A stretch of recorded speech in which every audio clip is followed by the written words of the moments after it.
قوم کی بچیاں ناچ گانے کو اپنا شعار اور شوق بنا لیں، ان کی نسل سے اب خالد بن ولید نہیں پیدا ہو سکتے، ناچنے والے ہی پیدا ہوں گے، محمد بن قاسم نہیں پیدا ہو سکتے، طارق بن زیاد نہیں پیدا ہو سکتے۔ مجھے صلاح الدین یاد آیا اور میں بہت رویا۔ وہ بھی کسی ماں کا جنا ہی ہوا تھا۔ اس کے زمانے میں کرک، ایک ہمارے پاکستان میں کرک ہے، ایک اردن میں کرک ہے، اونچی پہاڑی پر وہ شہر ہے، بڑا دشوار قلعہ ہے۔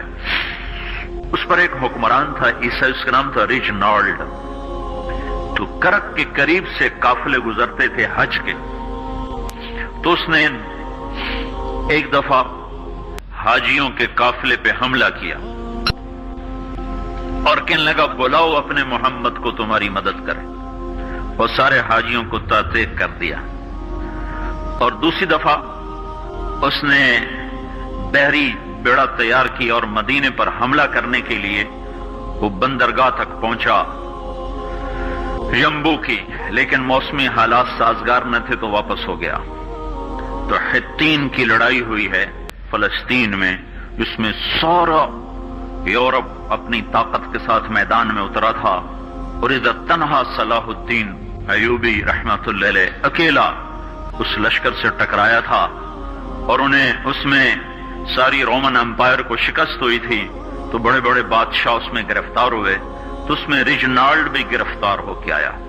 تو کوئی 12 بادشاہ تھے ریاستوں کے جو سامنے اس کے پیش کیے گئے، تو پیاس کی شدت سے سب کا برا حال تھا، تو صلاح الدین نے سب کو پانی پیش کیا، ریجنالڈ کو نہیں پیش کیا۔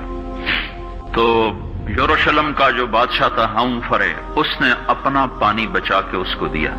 تو صلاح الدین نے کہا یہ پانی تو دے رہا ہے، میں نہیں دے رہا ہوں۔ اسلام میں یہ ہے جب کسی کو پانی پلا دو تو اس پہ تم ہاتھ نہیں اٹھا سکتے، یہ امن کی نشانی ہے۔ تو صلاح الدین نے فوراً اسے کہا یہ پانی تو نے دیا، میں نے نہیں دیا۔ تو پھر انہوں نے ریجنالڈ کو اسلام کی دعوت دی کہ تو مسلمان ہو جا، میں تجھے دعوت دیتا ہوں۔ اس نے انکار کر دیا، کہا میں نہیں ہوتا۔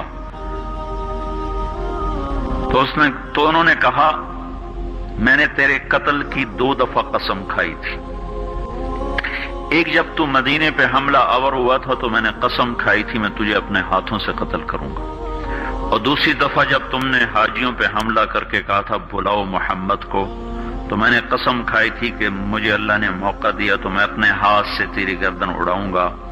آج محمد کا ادنا غلام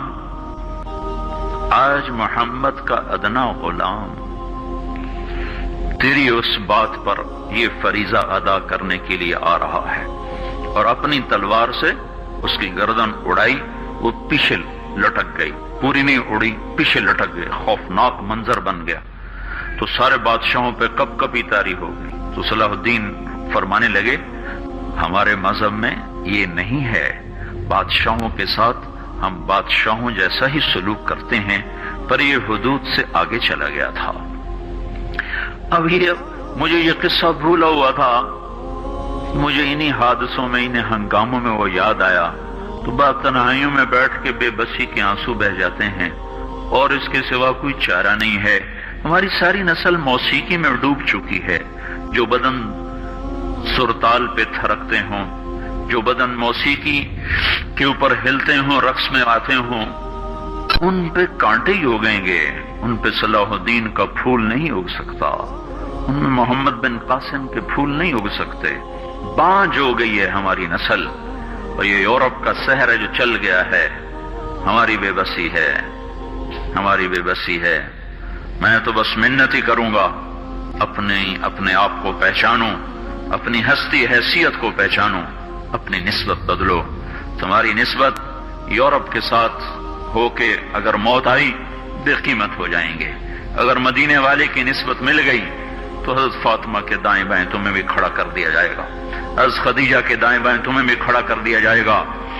یہ چند دن ہیں، صبر کر لو، گھٹ گھٹ کے مر جانا ہی بیٹیوں کی روایت ہے۔ مشرق کی بیٹی، اس نے گھٹ گھٹ کے مرنا ہی سیکھا ہے۔ ہاں، یہ آزادی، یہ آوارگی، یہ مغرب کی عورت کا خاصہ ہے۔ اور 18ویں صدی تک مغرب میں بھی کوئی عورت ایسے ننگی نہ تھی، اور گھر کی زندگی تھی۔ لا الہ الا اللہ